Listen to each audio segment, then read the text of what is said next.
नमस्कार, मेरा नाम है मनीषा सिंह और आप सबका स्वागत है हमारे यूट्यूब चैनल हमारा प्रशासन पर।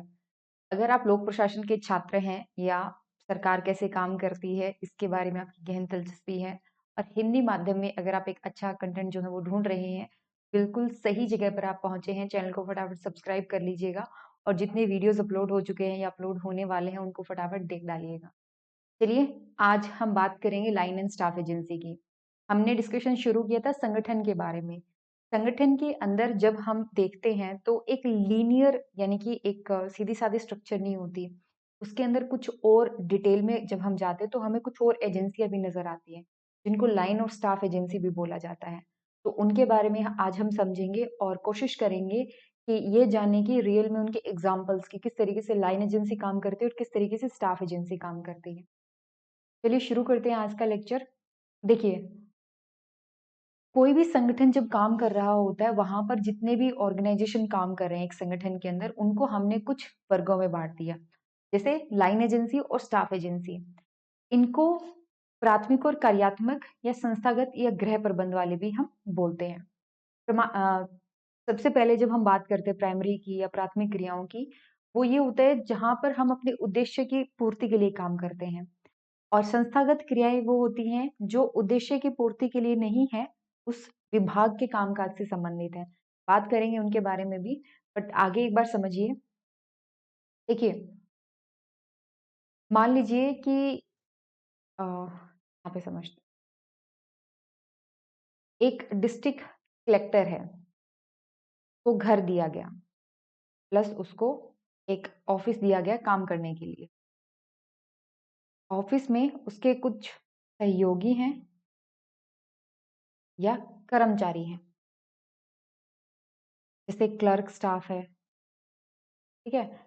अ, गार्ड हो सकता है। इस तरीके के मान लीजिए स्टाफ है, 5 या 10 लोगों का एक स्टाफ है, ओके? वो क्या करता है? डिस्ट्रिक्ट कलेक्टर की हेल्प करता है, डिसीजंस लेने में, वो हुआ स्टाफ।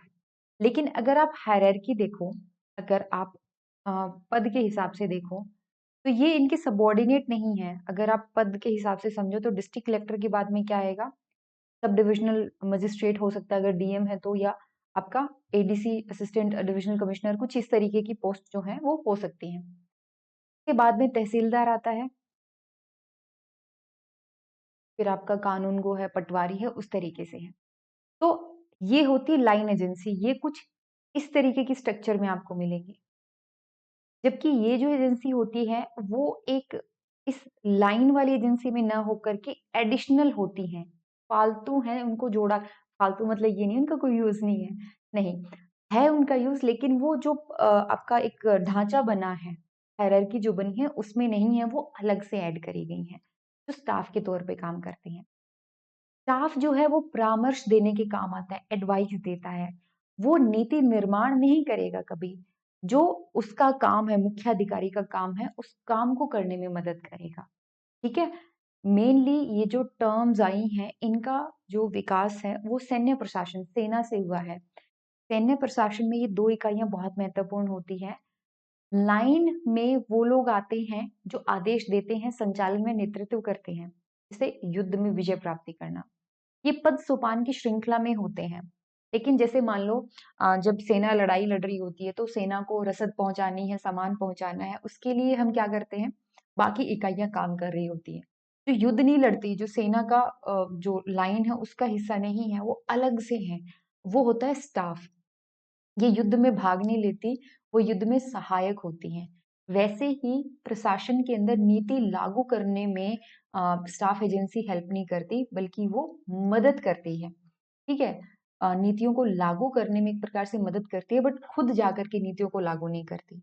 यहाँ से सूत्र या स्टाफ और लाइन एजेंसी का जो है वो अवधारणा आई है और धीरे-धीरे जो है वो नागरिक प्रशासन में भी ये आने लगी। अगर मैं इनके बीच में फ़र्क समझूँ, तो सूत्र यानी लाइन एजेंसी का क्या काम है? रूल बनाना, एक प्रकार से क्रियात्मक काम है उसका। स्टाफ का संस्थागत है। सूत्र का उद्देश्य लक्ष्य प्राप्ति है, जैसे सेना का प्रथम उद्देश्य क्या है? युद्ध जीतना। और जो स्टाफ एजेंसी है, उनका काम है रसद पहुंचाना समय-समय पर सेना तक। तो वो अंतिम लक्ष्य में भागीदारी तो है उनकी, लेकिन इनडायरेक्ट है। तो जो स्टाफ है आपका, वो क्या करता है? प्लानिंग और बाकी कामों में परामर्श देता है। ओके, तो जहां तक हम लोक प्रशासन की नई प्रवृत्ति की बात करते हैं, सूत्र या स्टाफ के बीच में एक स्पष्ट विभाजन रेखा खींचना थोड़ा डिफिकल्ट हो जाता है। उदाहरण के तौर पे तो मैंने बता दिया, बट अगर आप प्रेजेंट सिनेरियो में समझो तो थोड़ा सा मुश्किल हो जाएगा। लेकिन जब हम भारतीय प्रशासन को समझते हैं तो एक चीज तो क्लियर हो गया था कि लाइन और स्टाफ के कामों को अलग अलग कर पाना मुश्किल नहीं है। किताबों के आधार पर इनको अलग अलग समझना आसान है, लेकिन असल में प्रशासन में ऐसी अलग अलग एजेंसीज होती हैं, उनको समझना मुश्किल है। जैसे कुछ उदाहरण दिए गए हैं। भारत में मुख्य कार्यपालिका जो होती है, मुख्य कार्यपालिका मतलब जो आपका चीफ एग्जीक्यूटिव है,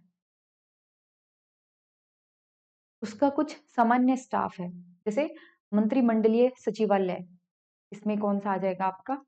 आपका आ गया कैबिनेट सेक्रेटेरिएट, आप बोल सकते हो। ठीक है, और दूसरा सेंट्रल सेक्रेटेरिएट है, मान लीजिए। पीएमओ प्रधानमंत्री कार्यालय, मंत्रिमंडलीय समितियां कैबिनेट कमेटीज होती हैं, योजना आयोग, ये सबसे बढ़िया है। योजना आयोग या प्लानिंग कमीशन जब था उसको समझिए, या नीति आयोग को समझिए। नीति आयोग क्या करता है? वो खुद जाकर के पॉलिसीज इंप्लीमेंट नहीं करता, ना वो फाइनल डिसीजन लेता है। वो बस सरकार की मदद करता है अच्छी नीतियां बनाने में, अच्छी प्लानिंग करने में। तो नीति आयोग बेस्ट एग्जाम्पल है स्टाफ एजेंसी का, या स्टाफ एजेंसी का। गृह मंत्रालय, केंद्रीय सांख्यिकीय संगठन जो स्टेटिस्टिक ऑफिस होता है। यूपीएससी का भी एक बेस्ट एग्जांपल है इसमें। यूपीएससी मदद करती है, लेकिन एक्चुअल में इंप्लीमेंट कौन करता है? आपका जो पर्सनल डिपार्टमेंट है वो करता है। तो ये फर्क है। अच्छा, लाइन और स्टाफ के अलावा एक और एजेंसी है। देखो, कई बार ये होता है कि जब हम समझाने की कोशिश करते हैं, आपने कितना पढ़ा है उस टॉपिक के बारे में या कितना ध्यान से आप समझ रहे हैं, उस पर भी डिपेंड करता है। तो टोटल इस पे रिलाय मत रहिए कि इस लेक्चर के बाद में आपको क्रिस्टल क्लियर हो जाएगा। एक दो बार खुद पढ़िए, खुद पढ़ने के बाद में स्टाफ और एजेंसीज का जो डिफरेंस है वो क्लियर हो जाएगा। अगर आप यूपीएससी के लिए प्रिपेयर कर रहे हैं तो यूपीएससी स्टाफ और एजेंसीज के बारे में डायरेक्ट क्वेश्चन नहीं पूछती है। बट अगर आप पीसीएस का टारगेट कर रहे हैं या फिर नेट वगैरह की तैयारी कर रहे हैं, तो वहां पर इनके बीच में डिफरेंस इंपॉर्टेंट हो जाता है, वहां पर ये क्वेश्चन पूछ लिया जाता है। इसी से संबंधित एक आता है सहायक अभिकरण। देखो, ये बहुत सिंपल है। एक ऑफिस के अंदर मान लो आपको चीजों की तो जरूरत पड़ती है, पेन की जरूरत पड़ती है, पेपर की जरूरत पड़ती है, आपको चाय वगैरह ये जो रिफ्रेशमेंट है उनकी जरूरत पड़ती है। तो ऑक्सिलरी एजेंसीज वो होती हैं जो ये एडिशनल बेनिफिट्स, एडिशनल सर्विसेज आपको प्रोवाइड कराती है। ये स्टाफ का ही एक पार्ट, स्टाफ एजेंसी जो होती है उन्हीं का एक पार्ट है। लेकिन कई थिंकर्स ने ये माना है कि ये अलग से एग्जिस्ट करती हैं। डिबेट चलती रहती है, उसमें डिटेल में नहीं जाना है अनलेस आप रिसर्च वगैरह ना कर रहे हो इसके ऊपर। तो इनको सहायक सेवाएं या हाउसकीपिंग भी बोला गया है। पहले तो जो लाइन एजेंसी थी उनको सहायता देती थी ये, लेकिन अब क्या है, इनकी आवश्यकता और भी ज्यादा महत्वपूर्ण हो चली है। तो यहाँ पर हमारा आज का टॉपिक कंप्लीट होता है। अगर आप हमसे कांटेक्ट करना चाहते हैं कॉल के थ्रू, तो नंबर दिया हुआ है 9896859767। ईमेल आईडी भी प्रोवाइड की हुई है contactforupsc@gmail.com, एंड व्हाट्सएप भी है। इन्हीं नंबर पे आप टेलीग्राम पर भी हमसे जुड़ सकते हैं। टेलीग्राम पर आपको चैनल मिल जाएगा, वहां पर भी आप हमसे जुड़ सकते हैं। या इंग्लिश में अगर आप कंटेंट ढूंढ रहे हैं पब्लिक एडमिनिस्ट्रेशन का, तो हमारे दूसरे चैनल एडमिनिस्ट्रेटिव वर्ल्ड को प्लीज एक बार विजिट कर लीजिए। हम क्या ऑफर कर रहे हैं? नोट्स आप बिल्कुल ये परचेज कर सकते हैं। कोर्स अगर आप चाहते हैं यूपीएससी, पीसीएस और नेट के लिए, टेस्ट सीरीज अगर आप एनरोल करना चाहते हो, तो ऊपर दिए गए नंबर पे आप हमें कांटेक्ट कर सकते हैं। इसके अलावा आपको लोक प्रशासन से संबंधित कोई सवाल पूछना है, कुछ जवाब जानने हैं, तो बिल्कुल नंबर जो है वो आपको दे दिया गया है।